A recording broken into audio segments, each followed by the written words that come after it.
So week 5, so we'll be talking about letting go, but I'll also be summing up a lot of what we've done over the past 4 weeks, which sort of fits in. It all sort of comes together anyway. So again, welcome everyone, and thanks here for coming tonight for the last talk, and thanks for coming all of July. It's been such awful weather, so I really appreciate it. As I said, this month we've been looking at the issues around attachment. What it actually is, and how to prevent it from even starting to happen. And I'll sum, as I said, all this up at the end. Okay, so now usually start with a meditation, so I'll do that. So I'll be a letting go meditation, but I'll incorporate a little bit of breathing as well. And the meditation after the breathing will involve the idea of letting go when we meditate. But a lot of those ideas are relevant in our daily lives. And that will be based on someone called Talopa, is an 11th century Buddhist master, and he called it the 6 words of advice. Now, when we go through it, it'll be more than 6 words. When it was translated, they think they had like 11 words, because if you have something like don't think, one word in Tibetan or whatever would be shortened to 1 word. But then I expand on it more in the meditation. But we'll start with the breath work, and I'll explain quickly before we start, because it won't just be concentrating on counting the breaths in cycles or just on the breath itself. But I'll be asking you to breathe in, hold your breath for a count of 2, and then breathe out a few times. So we haven't started yet, but so what I'll be saying is like, breathe in, 2, 3, 4, 5, 6. So you count to 6 as you breathe. Hold 2. So you hold for a count of 1, 2. Then breathe out 1, 2, 3, 4, 5, 6. So we'll do this about 3 times. I like this meditation a lot because no thoughts come in, or not for me anyway. I'm too busy trying to, when do I hold, when do I go out? So I sort of get it in the end. Okay, so sitting in a relaxed, upright position, I think you know the drill. So it's straight back, make sure you're comfortable and relaxed. Gently half close or close your eyes, palms facing up, right over left, thumb tips gently touching. And then just take in just 1 deep breath to start. That to me signals the start. Okay, so we'll set our motivation. So typically, as you know, people have a motivation before they do a meditation. So what's your motivation? Why are you doing any meditation? Usually I say is my motivation is to have a calm mind for the benefit of others and myself. That's my stock standard. But it could be my motivation is to learn something about the art of letting go for the benefit of others and myself. So just set whatever motivation it is. Perhaps it's just a motivation of curiosity, and you'll just see where it takes you.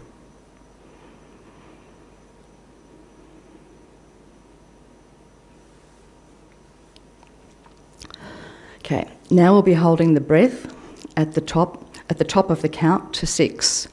So count to 6 as you breathe in, count to 2 as you hold, then count to 6 as you breathe out, and then remember to breathe in again. So we'll start now.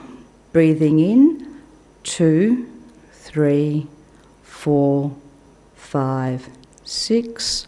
Hold, 2. Breathing out, 2, 3, 4, 5, 6. 1, 2, 3. We're breathing in. 5, 6. 1, 2. 1, 2. We're breathing out. 3, 4, 5, 6. 1, 2, 3, 4, 5, 6. 1, 2. 1, 2, 3, 4, 5, 6. Okay, you can relax and breathe normally now. Okay. It's a good one when you get used to it. I remember when I did this one first, I'd sort of forget to start breathing again. I'd breathe in, I'd hold and let it out. But all right, so just readjust your posture, take a little breath. Now, I'm constantly asking you not to think of anything when you're meditating and just to focus on the breath. But this time, just for a little bit, let your mind think of anything it wants, just now for 10 seconds or so.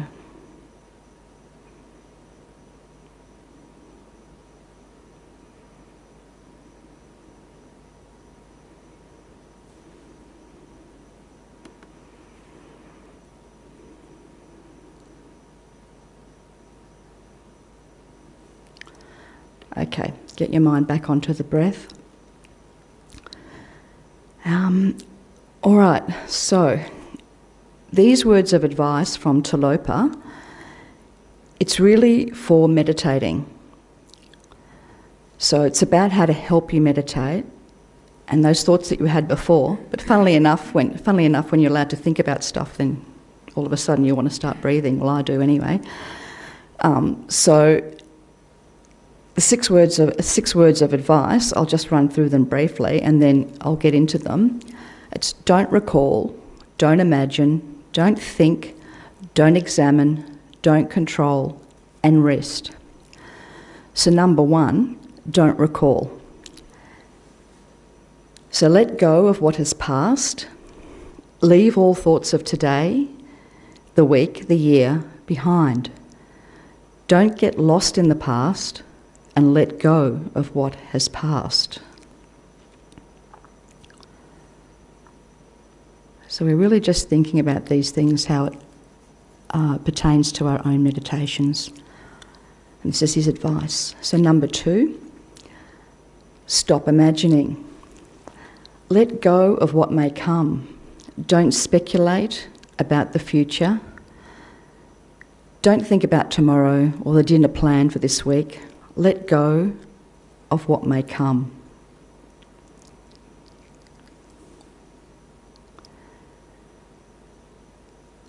Number 3, don't think. Let go of what is happening now. Don't hold on to any thoughts. Let them go. If thoughts come, acknowledge them, but don't welcome them. Don't get caught up in them.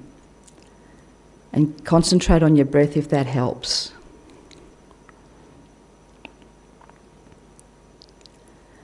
Number 4, don't examine. Don't analyse your experience while you're meditating. Don't conceptualise. Don't try to figure anything out. There's no need to ask yourself if you're meditating correctly while you're meditating.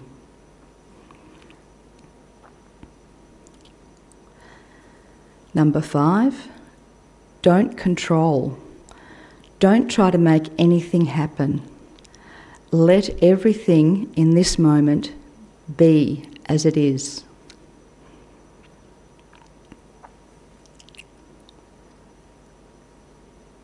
Number 6, rest and relax. There is nothing to do but to be here and breathe. Just relax and rest in the moment.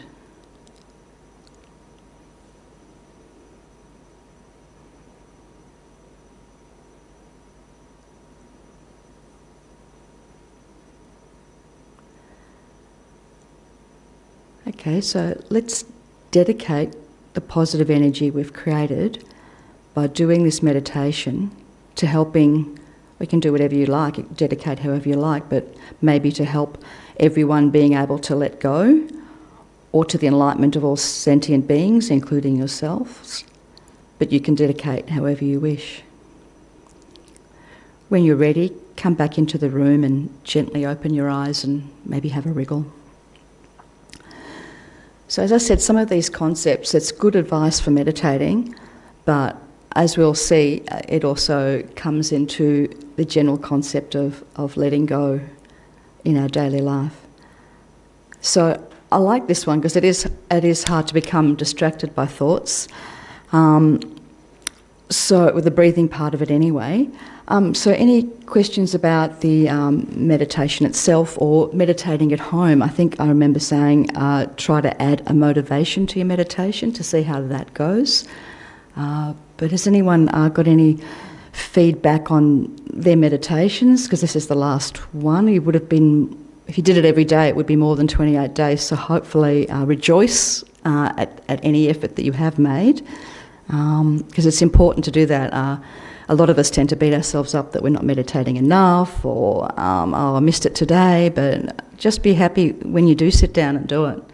I mean, today I was like going crazy looking over all this stuff, which I rearranged completely an hour before I came, or 2 hours before I came.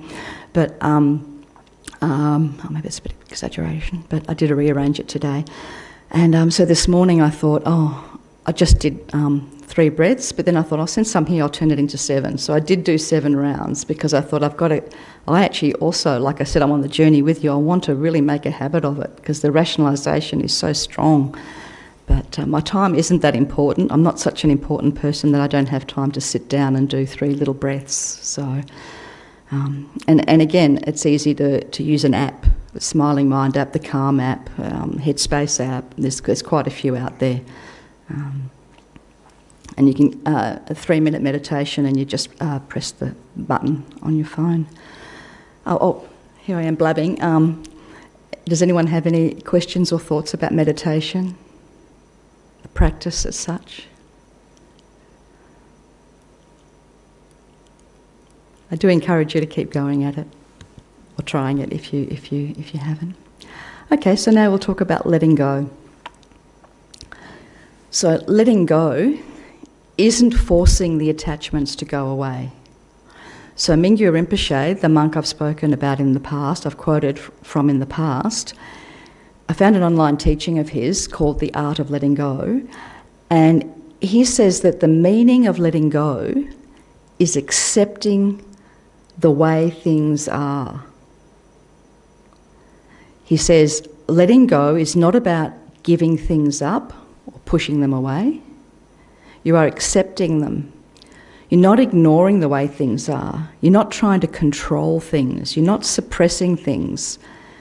But you are observing the way things are. He says you don't need to suppress things, you just follow the flow. Follow the flow of things. I mean, it does get into it a bit more than that, but that's just giving us sort of like a broad brush stroke. Clearly, sometimes you have to act, but when you don't and you're thinking about it and trying to work through these feelings of attachment, the cravings, the graspings, then that can perhaps make it less tight and less tense. So he gives an example. He talks about sounds and being irritated by sounds. I mean, we can all think of examples: loud music from a next-door neighbour, being in a hotel room next to an elevator. He says to accept sounds. Let the sounds come, let the sounds go. I mean, I find that very hard.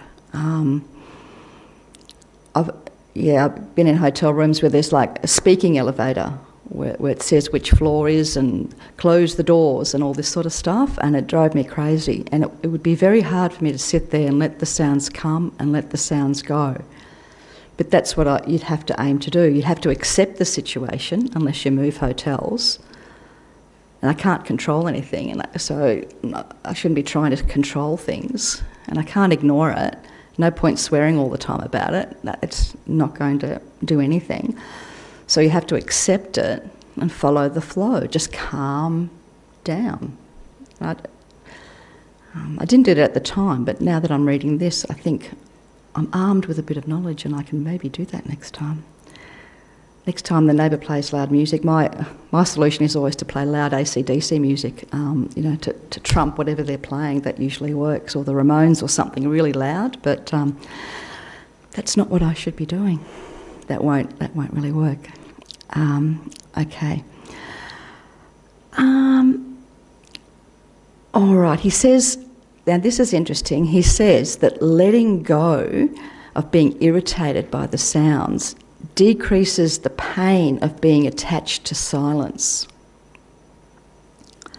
So again, it's something to just go through and think about when these annoying things are happening. It's not like a yes, it's going to work, or a no, it's not going to. It is going to work or not going to work. I think you've got to chip away at it. I mean, it may work the first time you do it.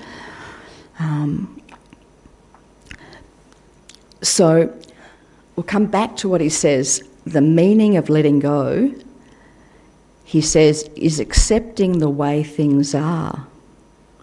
So what is the way things are? Now, I've talked about impermanence and the way things change with attachment to objects, because things change. You know, how that car will get dented, scratched and deteriorate. How your partner is sweet one day and grumpy the next. They are never 100% in a good mood, but then again, neither are we. So, letting go of the idea of permanence. Expecting everything to be permanent and unchanging. So the first step in letting go is not to cling onto things as if they are permanent. Now, we've talked about this before, but we're coming at it from all different angles, so it's all sort of coming together. So let go of the idea of permanence. Let go of expecting everything to be permanent and unchanging. So don't cling on to your car or your partner's good mood as if it's permanent. Accept the shiny red car changes over time.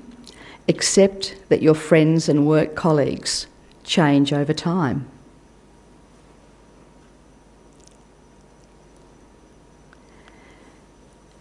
Mingyur Rinpoche says life is like the waves of the ocean. Up and down, everything's up and down. Relationships are up and down. Your meditation experiences are up and down. The stock market is up and down. He says life is like the stock market, up and down.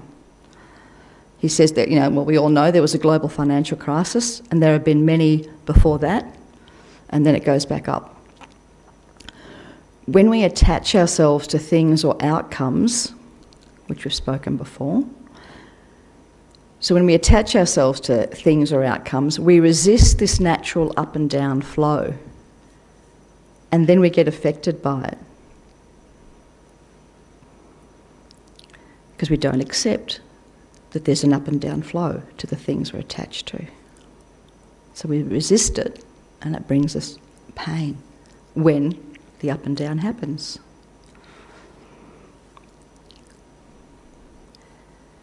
He says, accepting that life is up and down means that you are learning how to let go.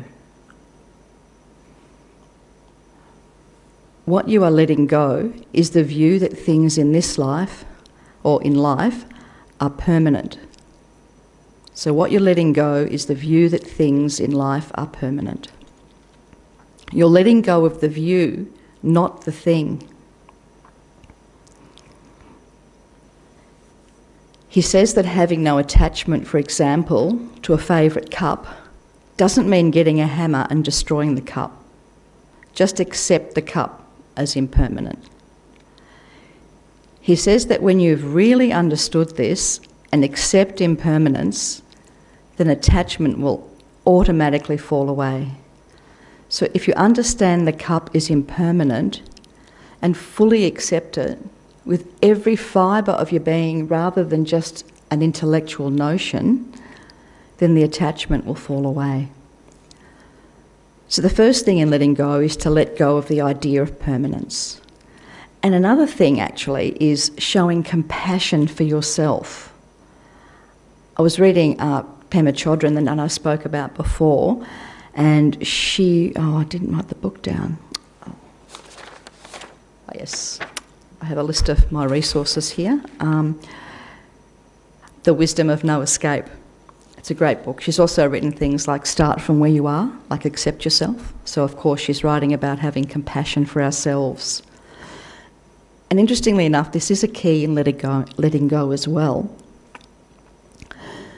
She talks about being your own friend, and I'm sure you've heard that elsewhere, and showing yourself the kindness and warmth that you show other people that you like or love, or your pets. Show yourself the same kindness and warmth. She talks about making friends with yourself and says, if you're friends with yourself, you are less likely to go chasing after things to make yourself be liked, or to prop up your self-image, or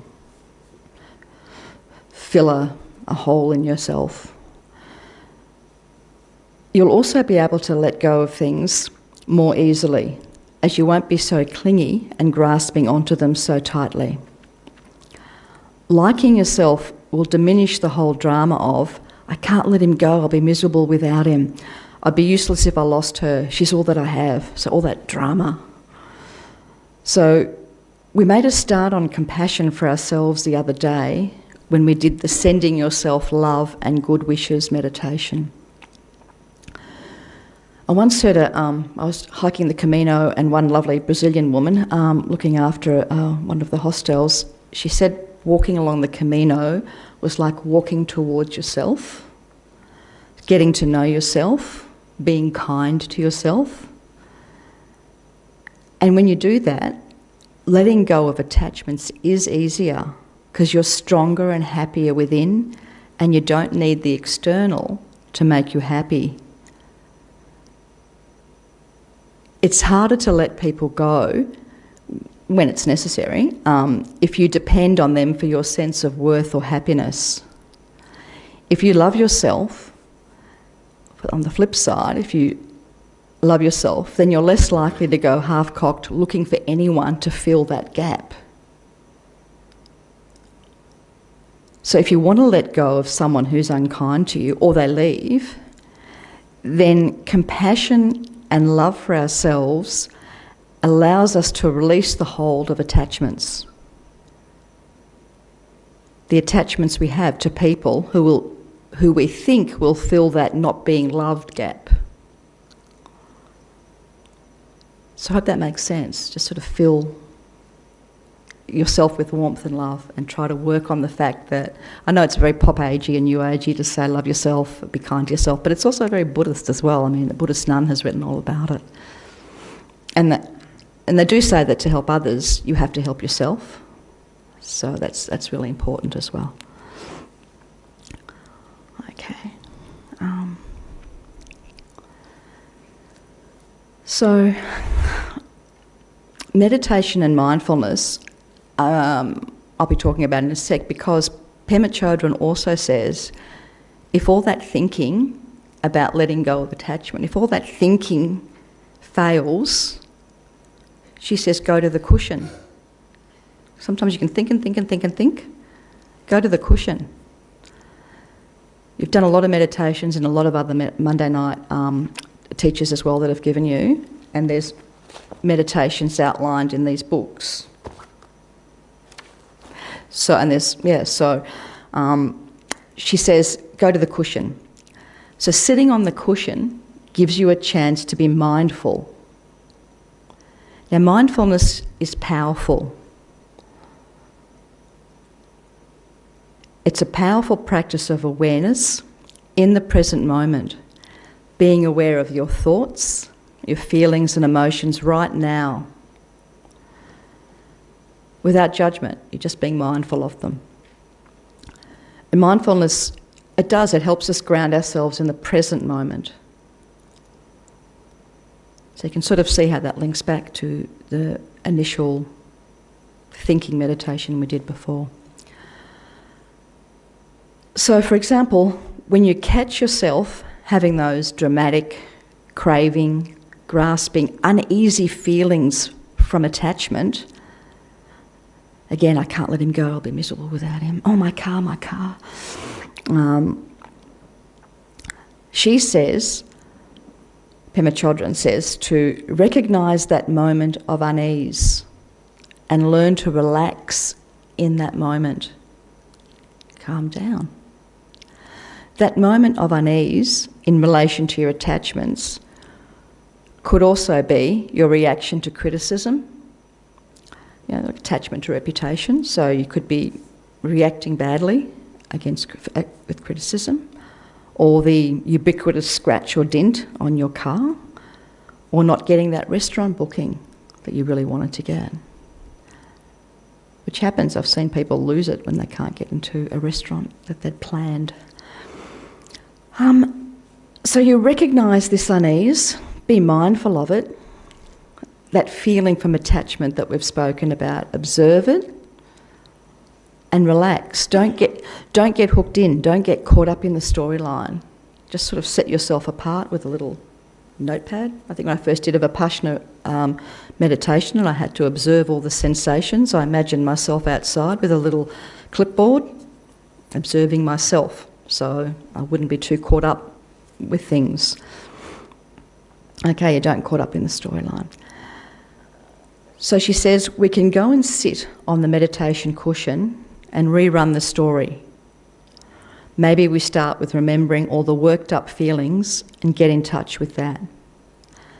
Let go of everything and sit in the present moment and surrender to what is, which means sitting with the feeling, feeling that feeling, being mindful of it, and that helps release the feeling.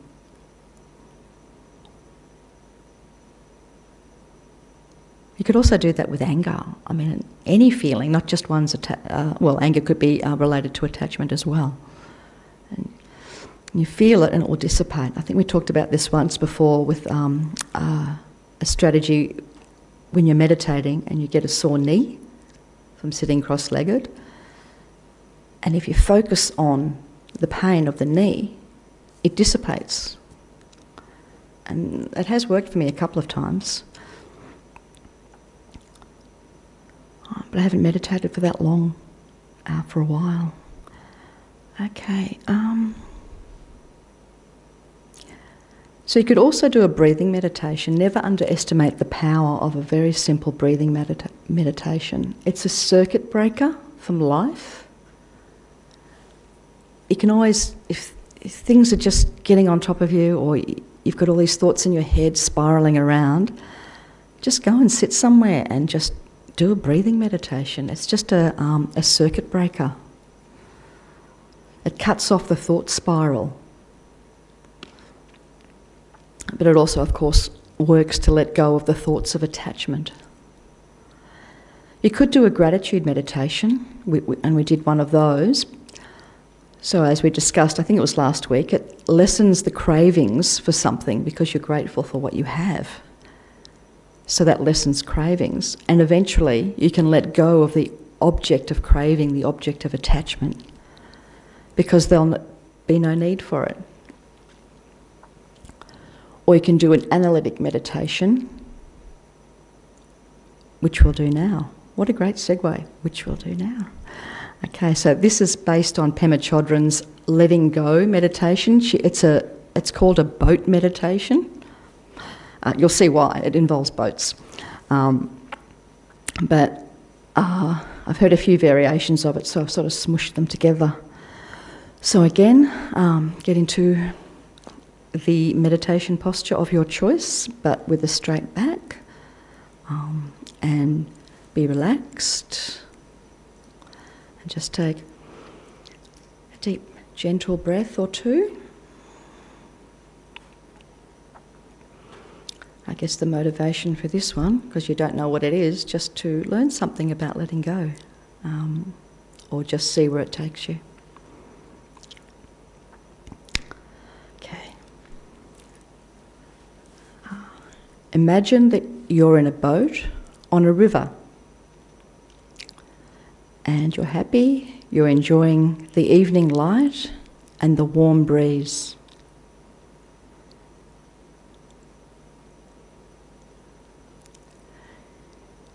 You see another boat in the distance and you think, that's nice that we can both be out here on such a wonderful warm evening, just at the right time to catch the light.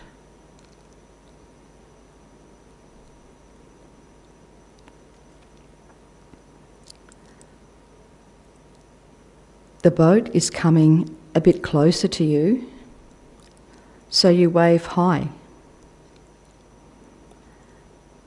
But there's no response. Okay. So the boat comes even closer, so you wave hi again, and you say hi and wave, thinking that the person didn't see you the first time. Again, there's no response. What's wrong with them?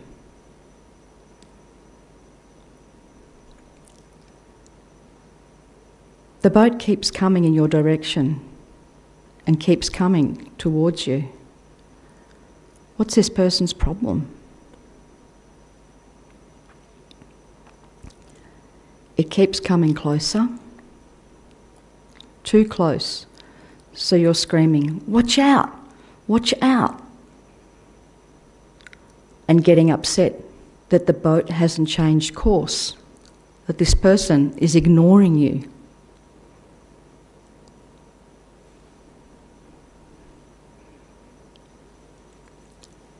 The boat is dangerously close now, so you're standing up, you're screaming and waving your hands. The person's not taking any notice, the boat is still coming. You're waving your hands. And then the boat crashes into yours. You're yelling at them. "What are you doing? Didn't you see me?" But then you see that the boat is empty. You see a lot of empty boats in your life. Your beautiful shiny car, your football team's success, your wonderful partner, and there's a story you've concocted behind each one, but they're all empty of your story. So when things happen, don't take anything personally. For example, if your partner is ignoring you, or your work colleague is ignoring you, maybe they don't have their hearing aid in, or the boss is about to sack them, so they've just blocked everybody out. And who knows what's going on in people's heads. So don't take anything personally. It's just a story that you might be concocting. Your partner is like the boat, or work colleague. They're coming towards you and not acting the way you expect them to. But they're empty. They're empty of your expectations. Nothing others do is because of you. What they say and do is a projection of their own reality and their own storyline and their own dream and their own agenda. They are empty of your expectations. They are empty of your projections.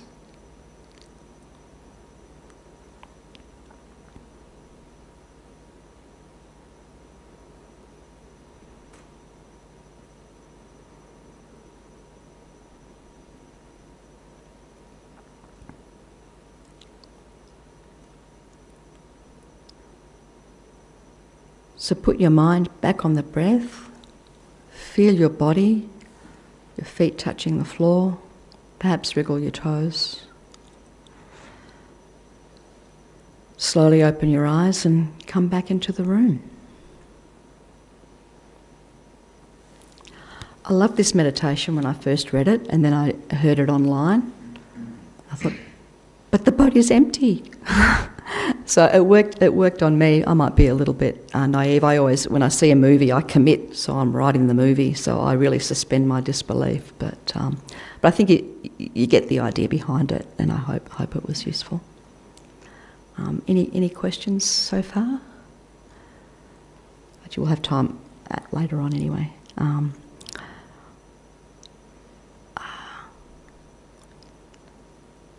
Okay.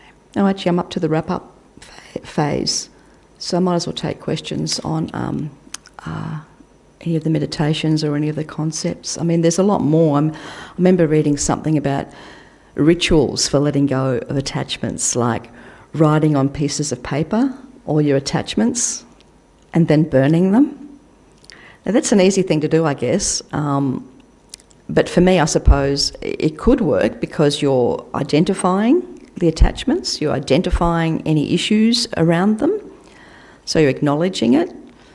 And then there's that motivation that you really do want to do something about it by actually putting them in a fire. So I suppose the symbolic does have its place. There are quite a few. I mean, we don't have enough time. There's a lot of books, a lot of strategies.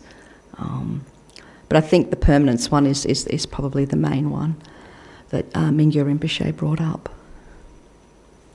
Any questions at all about anything over the last 4 weeks? Or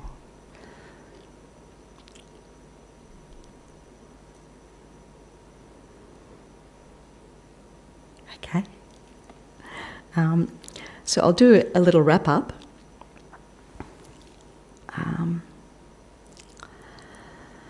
So I remember starting off in the first talk, which seems so long ago, about the Lama Yeshe quote about attachment being the cause of all our problems. So basically the cause of our problems is because we see them differently to how they really exist. Oh, we've wasted 4 weeks, that was it. Huh? Okay. But we actually poked around to find out what was happening. So it's good to poke around. You can't just have the top line and think, oh, well, I've got that. Or maybe some of you could.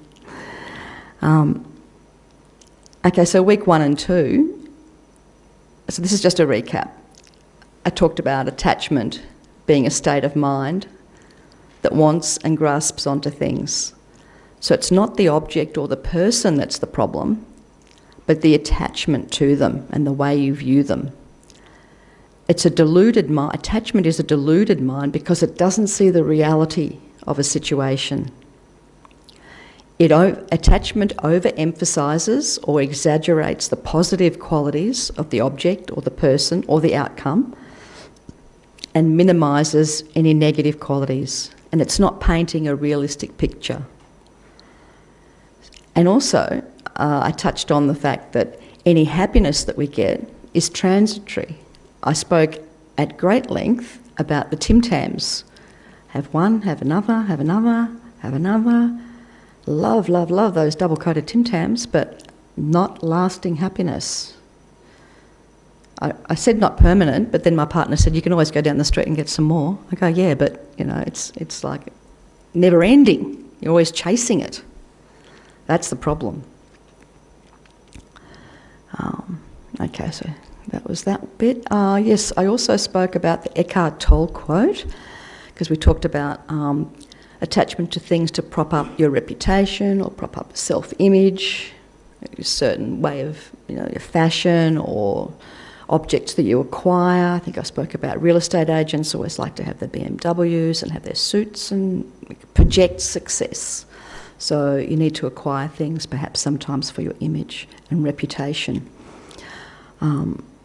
And so the Eckhart Tolle, and also actually, and things that, I'll say the quote. Attachment to things drops away by itself when you no longer seek to find yourself in them. So I thought that was pretty good. I love this ring. I've had it for 20 years or more, actually 30 years. Who am I kidding? And I got it in Nepal, and I've sort of identified myself with this ring, and I shouldn't. And I also have a very old one that my mother gave me, and for my 21st. And so I used to wear that a lot, all the time. So it was almost like, there's Cynthia, there's a ring, It's like her, almost. So if I lost either of those 2 rings, I'd be upset. So attachment to these 2 rings would drop away when I don't find myself in them. If I don't identify with them. Then if I lost them, I wouldn't be upset. That's a hard one, but it's the truth. And there's nothing wrong with enjoying and having things, but it's the confused way we grasp onto them and onto the pleasures that they bring that makes us suffer. They don't provide lasting happiness. Having this ring, the happiness it brings me when I look at it and think, oh, that was such a great buy, it's such a beautiful labradorite stone, and I've had it for so long. So what? How does that actually make me happy? It doesn't really. And it's temporary as well. It's already, actually it hasn't, but it will. Nothing lasts forever. Maybe it has and I just haven't noticed it. Anywho. It's probably not as clear as it used to be. Okay. So we need to change, I need to change, our interpretation of these objects of our attachment. Are we really what they think they are? I mean, it's just a ring. It's different to you, it's different to me. A truck could back over it. It happened to me in India, actually. I bought a ring and a truck backed over it. I thought, oh, well, I hadn't had time to form an attachment to the ring yet. The truckie certainly didn't care, so everyone thinks of it differently. So what is the ring exactly if we've all got different points of view of what the ring is? Okay. So attachment, I think one of the main points I made in that first and second week is that attachment is a mind state, so therefore we can solve it. It's solvable. So we think about it, we meditate on it, we think of our examples and then we meditate on them and we think about them. I think on the first week I asked a young man what he thought of the teaching and any feedbacks, or the talk and any feedback he could give me, and he said, oh, it was good, I just thought about a particular person as you were talking, and I thought that was brilliant. So he applied the teaching to an example, which is what you need to do to get the best use out of it. Okay, so week 3. So week 1 and 2 was talking about attachment, giving examples and how problematic it is. And week 3 was about understanding what's happening with attachment, the process. So it was about projection mainly, and how the mind of attachment misinterprets things. So we built a little bit more on that. And there was Lama Zopa's succinct quote, that everything is projected. We become attached to something that our mind created. So the point he's making is that there's nothing to be attached to, because we've created the storyline. So there's nothing to be attached to. But again, don't forget, we can still enjoy things, but we just need to see the reality of how they exist and what we've been doing with our head, with our mind. Okay, so week 4, we're starting to get into solutions, what we can do. So first couple of weeks, what it is, third week, sort of how it happens, and week 4, equanimity. So it was like another solution to mitigate attachment, to reduce attachment. So it was about stop categorising good and bad. And we did a meditation about friend, enemy, stranger, or good person we dislike, and a stranger, and how those categories can be very fluid. So if we don't categorise, like judgment, right? We judge. I think I spoke a lot about judging. So if we don't judge good and bad, and we don't put it in category good and bad, if there is no good, then there's no exaggeration of the good qualities, because attachment is exaggerating somebody's good qualities or a thing's good qualities. So if we don't categorise it as good, then there's nothing to exaggerate. So the problem comes back from the judginess, from the judging. Okay, so if we work on equanimity, and there are meditations on that, and that Kathleen MacDonald's famous orange book, How to Meditate. You could just look it online, it'll be there. But other people have also done meditations on equanimity, and developing equanimity, vastly underrated, very, very helpful. So it helps you with even more things than attachment. It's whatever comes your way, you can stop categorising, stop judging. And again, it like the boat, it's empty, or could be empty of your projection. Okay, or assumptions. And week 5, which I haven't written there because we've done it. I think the main one was Mingyur Rinpoche about letting go. Let me just go back to the beginning. I don't want to misquote him.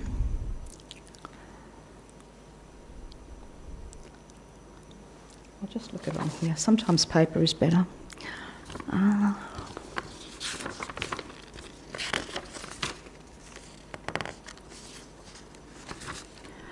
Here we go. Okay, so letting go isn't forcing the attachments to go away. So he says the meaning of letting go is accepting the way things are. And I think he had another...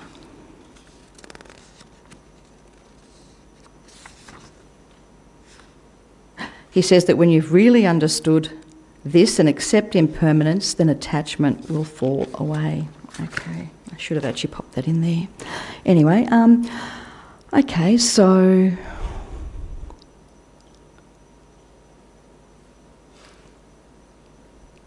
Sum up the month, yep, I've done that. Week 4, okay.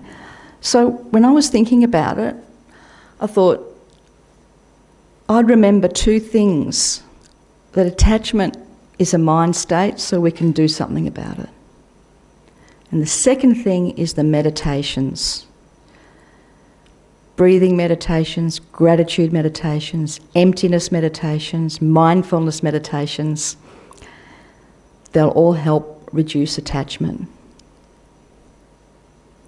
It's very easy to be seduced by the intellectual in Buddhism, and you get further into it. They used to have debate classes here, and I've heard them at the monastery, and not that I understood them in Tibetan, but so it's very easy to get sucked in. It's fascinating. You read the books, and it's also interesting, but you've got to do something about it, and that's where meditation really... Geshe Doga, who teaches here every Tuesday, he's been speaking about it for decades. And as one other Monday night teacher said, he used to say, do 5 minutes a day. Now he just says 1. And I'm making up my own storyline in that we're just not doing it. So he's just saying, just do it for 1, you know. And it's like me saying, do 7 breaths. Oh, okay, just do 3. But setting up the meditation practice is important. And I think one of the main things is, if you can, obviously make it a habit. Make it somewhere nice. I think I spoken about this as well. A nice place that you'd like to. I mean, sometimes I've just done it at the kitchen table, because I think if I get up, I'll be doing something. So I'm just going to sit here while I remember, and I'll do it. Even if it's just 3 breaths for the circuit breaker. But then meditation's more than just a circuit breaker, more than just making your mind calm. It can really, really help when you dig down, and sometimes you get a light bulb moment. You're not always going to have a successful meditation. It's like he was saying, there's ups and downs, ups and downs. Life is like the stock market. Meditation is like the stock market. You'll have your good days and you'll have ones where you go, oh my God. My partner's amazing. He meditates for an hour every day. I don't know how he does it, but and sometimes I'd ask him, how'd your meditation go? And he'd go, oh, it was rotten today. And sometimes it was great. Sometimes he'd come out in a bad mood, and I go, well, that went well. So it's not always going to be good, right? Yep. About. Yep. Yep.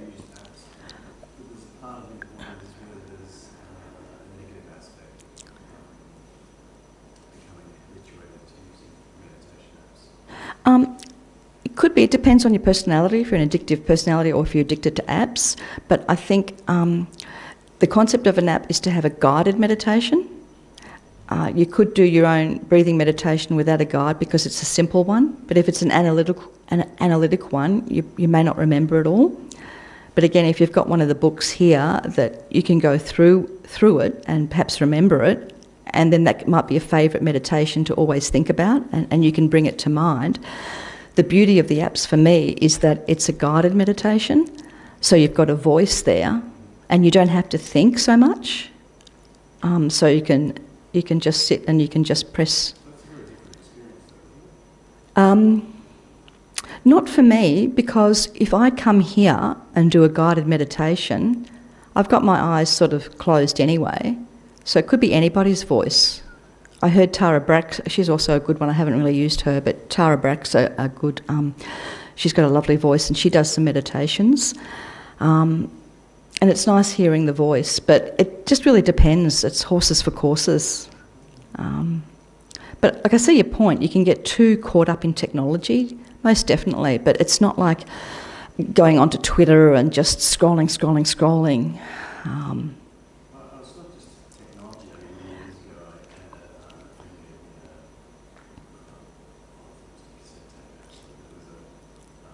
it was something that was very appealing to me at that time. It was a very distinctive guided meditation. Incredibly effective in terms of relaxation. Yep. I'm not sure if it sort of helped me develop my ability to meditate. I guess that's what Oh, okay. I think your ability to meditate would be practice, I think.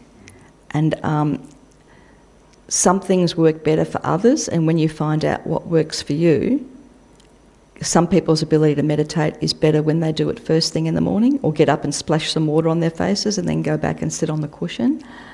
That might help some people. For me, the apps or the cassette tapes or something like that helps me because it gives me something to concentrate on. But it may not help other people. But the way to get better is to practice. But also, I'm not sure what you mean by about getting better. Do you mean distracting thoughts? Well, I think I said ability as opposed to getting better. I know what I'm so sorry. How do you mean ability then? Sorry. Well, I think practice. Yeah. So I think practice. Practice and not allowing our own minds to wander and get distracted and pray for the rest of us. Yeah. All that sort of stuff, which, for me, certainly, it's, once more, certain kind of concentration. Absolutely, but I find with some of the apps that they have different approaches, especially to that thing about that issue of distracting thoughts. For example, I think it's a Smiling Mind. One of their meditations says, "The mind is a thought machine. That's what it does. It thinks. So don't get caught up in it. Don't tense yourself. Don't tell yourself off that you're having the thoughts."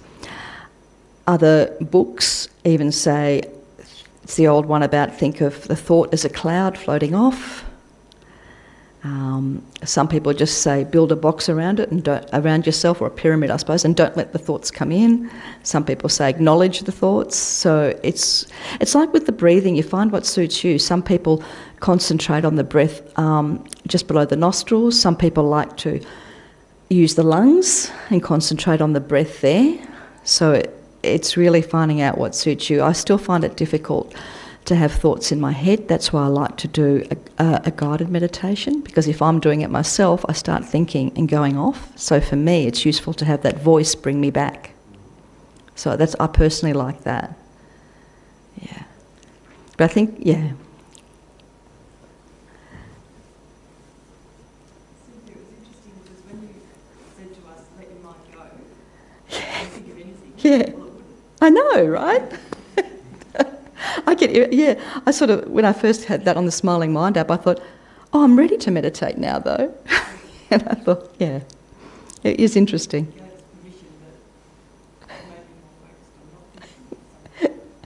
Maybe you can use that, I'm not sure, like maybe you can use it before the meditation. Think, oh, okay, I'll just give myself a minute just to think of dinner or walking the dog or whatever, or tomorrow's work meeting.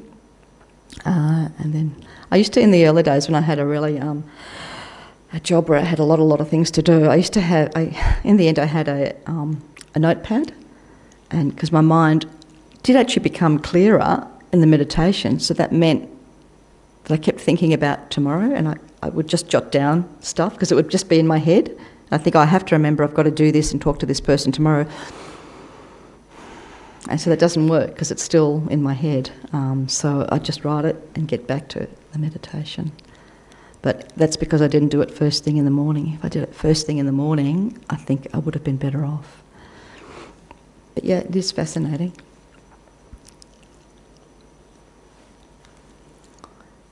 You're fuzzy like this. I was going to say, I light a candle, which is fine, and that works really well. Beautiful. Because it's focus. It's just tricky in the evening if you go to friends to dinner and they light a candle, I think. That's your trigger. Yeah. Actually, it's good to have a trigger. But that actually works for me. That's wonderful. So lighting a candle, and I guess that gets back to sort of like, almost like a ritual. It is a ritual. That's exactly right. And you can do that. Yeah. Does anybody else have any other tips for? Actually, it's almost time, and I just have a couple of things to say. I usually open the bookshop the first Monday of every month, and I still will next Monday, but I will today, so you can still chat to me there. I think there'll probably be tea and cake out in the dining room, but if you do want to chat, I will be in the bookshop, so I will open the bookshop.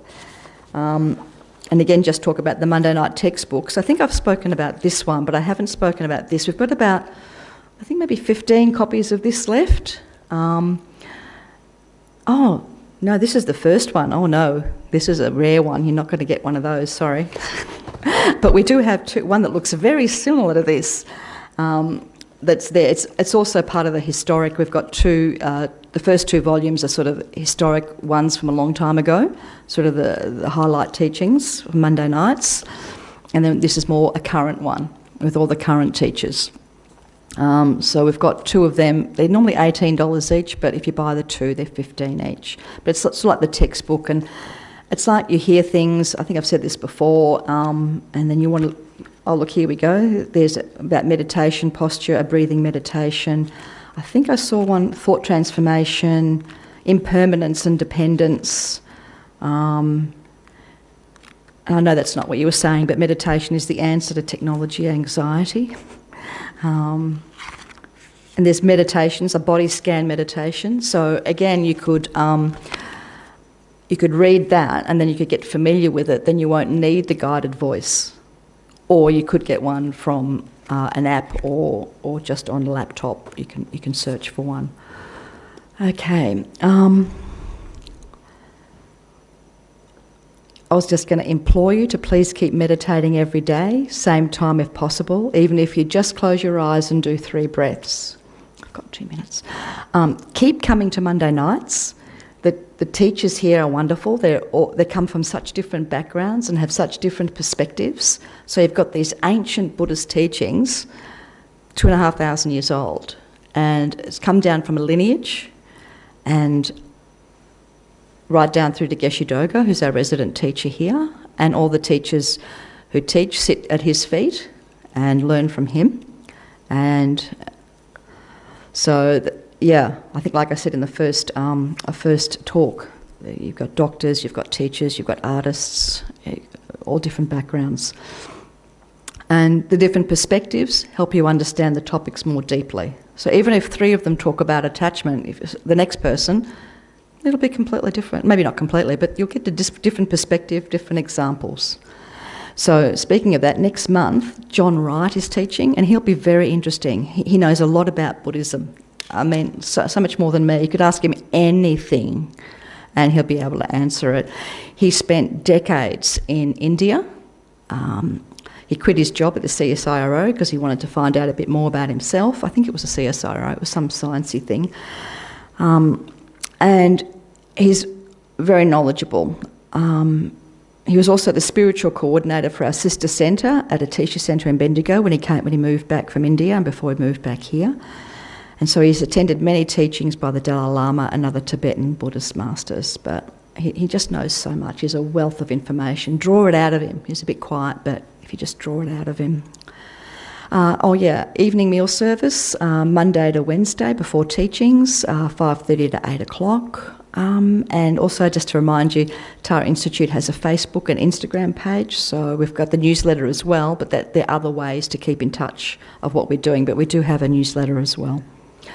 You see Damien around here, so I wanted to thank him for his work each week. He's been doing that for a very long time. And I particularly wanted to thank you guys for your attention and your attendance. I see all the puffer jackets. I know it's going to be cold when you go out there again.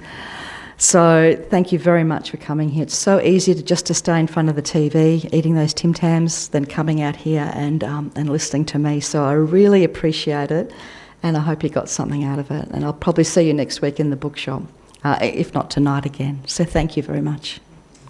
Thank you.